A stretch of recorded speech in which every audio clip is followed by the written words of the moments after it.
Hey guys, so I'm going to take a look at Metroid II Return of Samus on the Nintendo Game Boy. So as most of you probably know, this year marks the 30th anniversary in the Metroid franchise. And I naturally want to do an unboxing to celebrate. And the reason I chose Metroid 2 is because of the fantastic AM2R, another Metroid 2 remake that was made by a very dedicated fan over a process of 10 years. And unfortunately that project, as most of you probably know as well, was taken down by Nintendo. And, I'm not going into logistics and all that, but it was a fantastic remake. And it definitely made me want to revisit this game's box and bits. So, Metroid 2, as you can see, has a fantastic looking front cover. This is honestly one of my favorite front covers, really, in gaming. I just think it looks very, very cool. You of course have, Samus. You can see that her arm cannon's actually smoking, and that smoke is actually kind of curling around the logo. You can see that, really this is the first time that Samus was rendered in her sort of modern-looking form. Naturally a form that was used in Super Metroid and beyond. And you can see, of course, you've got the surface of SR388. You have, you can even see the landscape in her visor reflected. It's just a very cool looking front cover. It just screams Metroid. And, that's what I really enjoy about it. So, of course, you can see up here, original Game Boy game pack. And, of course, we have the classic Game Boy logo on the side. As well as the official Nintendo seal of quality. Yes, the original Metroid 2 isn't really the best game in the series, but it is definitely a very ambitious game for the Game Boy. And honestly, I've played it through 2 or 3 times now in my life, and I've really enjoyed it. So I think there is enjoyment to be had if you can kind of get into an old school mentality. Okay, a sinister planet threatens the galaxy. So of course, in Metroid 2, you basically have to go and exterminate all the Metroids on their home planet of SR388. And, they made a lot of dramatic changes compared to Metroid 1. A lot of changes which did actually persist into Super Metroid. This is kind of where Metroid's really kind of discovering what it wants to be, I suppose you'd say. And you can see in the screenshots there, for a Game Boy title, everything wasn't that well defined as such, but it looked pretty solid. And of course, interesting enough, there's actually no mention of the Super Game Boy. I suppose that might have been a year later. But this was actually one of the games that had a special colour scheme on the Super Game Boy. A very, very weird and sort of trippy colour scheme, I'll say, but that was a very cool feature, and honestly, that's how I like to play the game. Okay, so inside, we have... I'll leave that for a second. We have, of course, our manual. And this is a pretty good manual. It's not exactly full colour, it's kind of got this red and white and black aesthetic. I guess, like an old newspaper. But, even back then you can actually see that Nintendo was saying, if you play for long periods of time, take a 10 to 15 minute break every hour or so. This equipment is precision built. Do not use or store it under conditions of extreme temperature or subject it to rough handling or shock. Obviously, they didn't really know how kids were going to use a Game Boy. Okay, so we actually have the Metroid story, and we go over the original game. You can even see artwork of Samus in her original basic power armor, which of course was actually reused at the start of Metroid Prime 1. So it basically just gives us a much more detailed overview of, the Metroid universe, and interesting enough it says in the year 2000, it's not like 20XX or anything like that, but of the history of the cosmos rather than Earth. Although, year 2000 of the history of the cosmos sounds very, very early in the history of the cosmos. Anyway, you actually get some backstory on, like, the Galactic Federation, the Metroids, what Samus did in the first game. Samus' greatest achievement has been the destruction of the pirates' Metroid plans on the planet Zebes. And then, of course, you get into the 20X5 and so on. But it's a really good sort of primer on the early Metroid lore. And you can see it's fairly significant. They actually go through several pages, and they even detail that a special combat group was assembled consisting of armed soldiers from the Federation Police, and was immediately dispatched to SR388. After transmitting their primary landing data, they also were never heard from.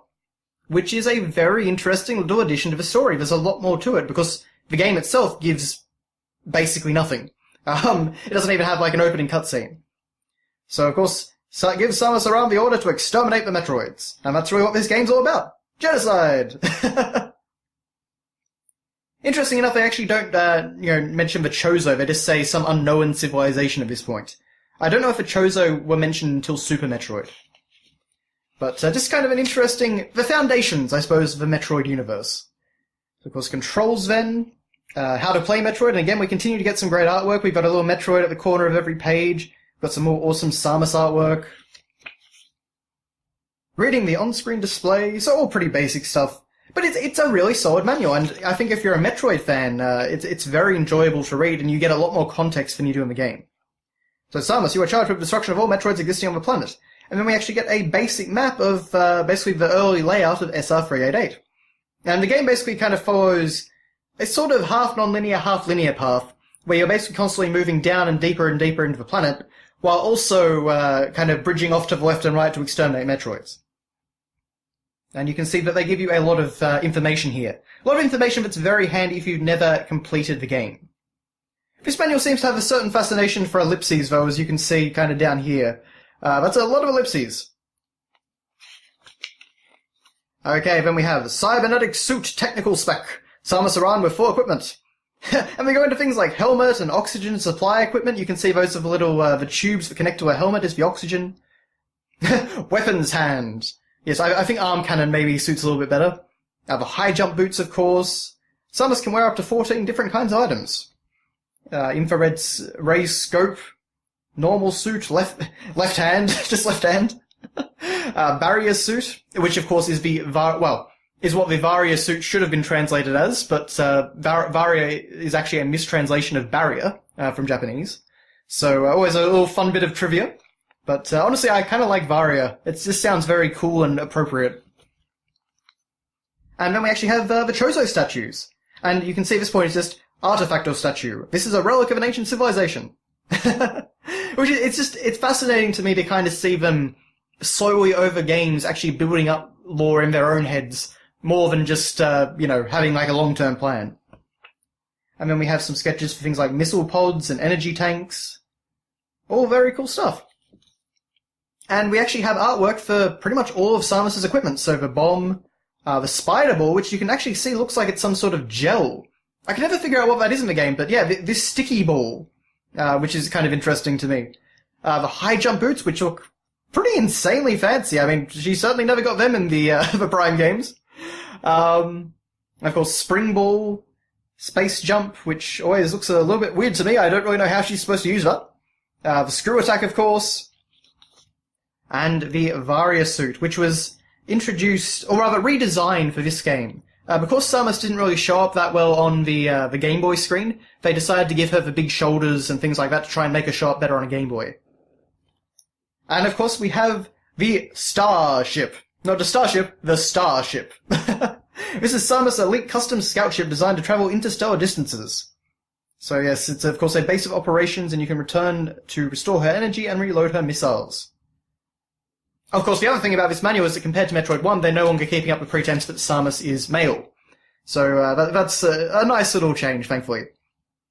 And then we have these beams, and you can see the artwork is really kind of interesting. It's like a dragon holding a giant jewel.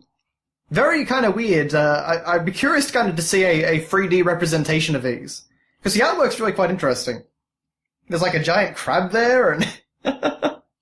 I mean, I guess they were just kind of come up with interesting designs. Of course, this is still very early in game development history. Okay, then we have enemies. So, with some very different names from what we may know them now. Although they aren't exactly the same name, or they aren't exactly the same creatures as other Metroid games.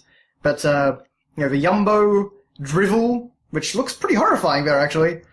The, Samuri, which I think is more like a zoomer than anything. Skreek, which again looks pretty horrifying, honestly. The Hornode, which I think it's named Horntoad or something like that in other Metroid games, it appears. I know it's in Fusion for one thing. Shoot Leech, Mumbo, from Banjo-Kazooie, I guess.